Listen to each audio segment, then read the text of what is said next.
नमस्कार मित्रों, आज आपके लिए अचला सप्तमी व्रत कथा तथा व्रत विधि लेकर उपस्थित हैं।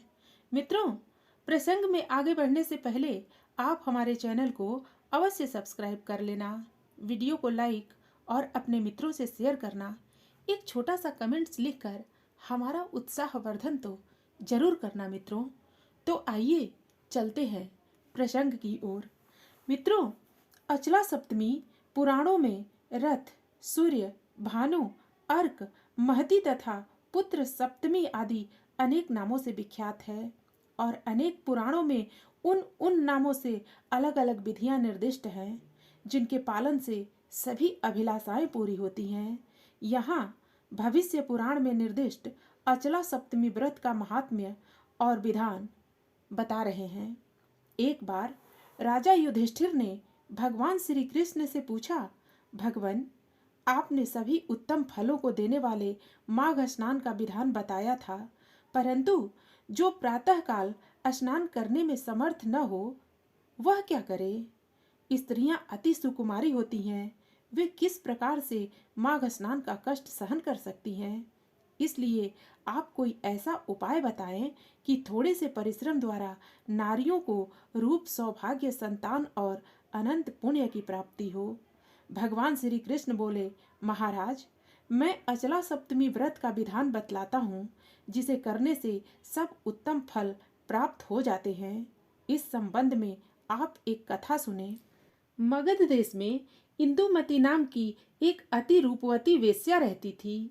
एक दिन वह प्रातः काल बैठी बैठी संसार की अनव स्थिति अर्थात नश्वरता का इस प्रकार चिंतन करने लगी।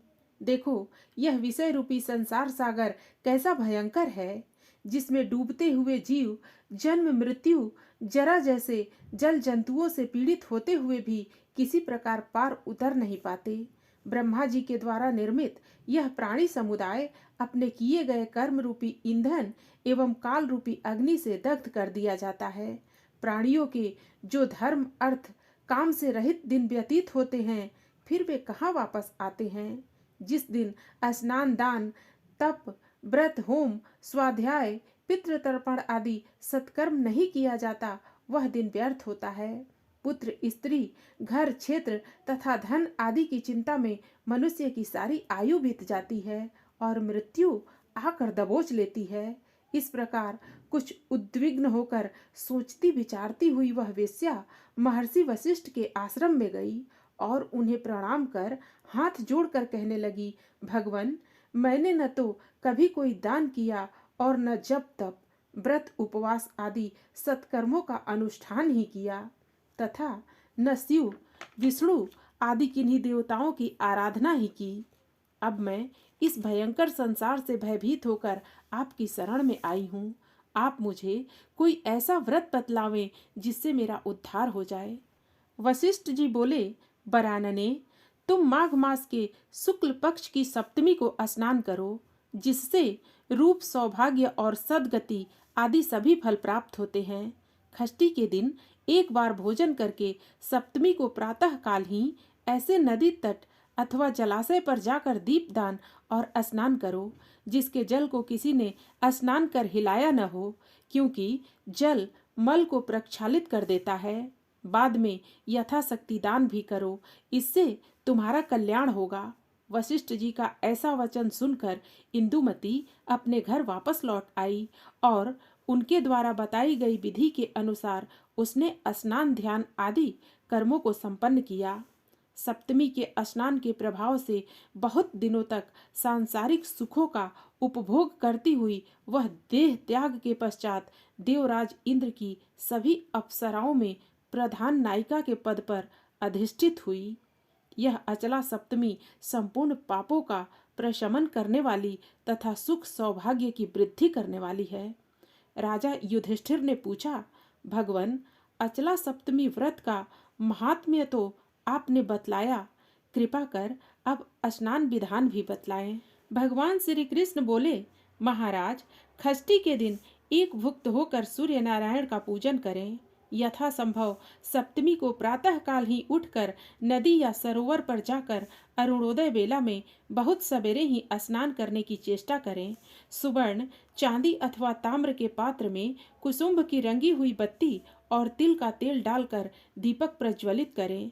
उस दीपक को सिर पर रखकर हृदय में भगवान सूर्य का इस प्रकार ध्यान करें। नमस्ते रुद्र रूपाय रसानाम पतये नमः, वरुणाय नमस्तेस्तु, हरिवास नमो अस्तुते। यावज्जन्म कृतं पापं मया जन्मसु सप्तसु, तन्मे रोगं च शोकं च माकरी हन्तु सप्तमी। जननी सर्वभूतानां सप्तमी सप्त सप्तिके, सर्वव्याधि हरे देवी नमस्ते रवि मंडले। तदनंतर दीपक को जल के ऊपर तैरा दें। फिर स्नान कर देवताओं और पितरों का तर्पण करें और चंदन से कर्णिका सहित अष्टदल कमल बनाएं। उस कमल के मध्य में शिव पार्वती की स्थापना कर प्रणव मंत्र से पूजा करें और पूर्वादि 8 दलों में क्रम से भानु, रवि, विवस्वान, भास्कर, सविता, अर्क, सहस्र किरण तथा सर्वात्मा का पूजन करें। इन नामों के आदि में ओमकार, चतुर्थी विभक्ति तथा अंत में नमः पद लगाएं, यथा ओम भानवे नमः, ओम रवये नमः इत्यादि। इस प्रकार पुष्प, धूप, दीप, नैवेद्य तथा वस्त्र आदि उपचारों से विधि पूर्वक भगवान सूर्य की पूजा कर स्वस्थानम गम्यताम यह कहकर विसर्जित कर दें।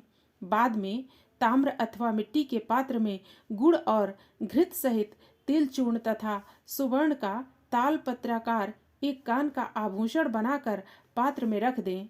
अनंतर रक्त वस्त्र से उसे ढककर पुष्प, धूप आदि से पूजन करें और वह पात्र दौर्भाग्य तथा दुखों के विनाश की कामना से ब्राह्मण को दे दें। अनंतर सपुत्र पशुभृत्याय में अर्कोयम प्रियताम, पुत्र पशु भृत्य समन्वित मेरे ऊपर भगवान सूर्य प्रसन्न हो जाएं, ऐसी प्रार्थना करें। फिर गुरु को वस्त्र, तिल, गो और दक्षिणा देकर तथा शक्ति के अनुसार अन्य ब्राह्मणों को भोजन कराकर व्रत समाप्त करें। जो पुरुष इस विधि से अचला सप्तमी को स्नान करता है उसे संपूर्ण माघ स्नान का फल प्राप्त होता है। व्रत के रूप में इस दिन नमक रहित एक समय एकान्न का भोजन करें अथवा फलाहार करने का विधान है। यह मान्यता है कि अचला सप्तमी का व्रत करने वाले को वर्ष भर रविवार व्रत करने का पुण्य प्राप्त हो जाता है। जो अचला सप्तमी के महात्म्य को श्रद्धा भक्ति से करेगा अथवा सुनेगा तथा लोगों को इस महात्म्य का उपदेश करेगा वह उत्तम लोक को अवश्य प्राप्त करेगा।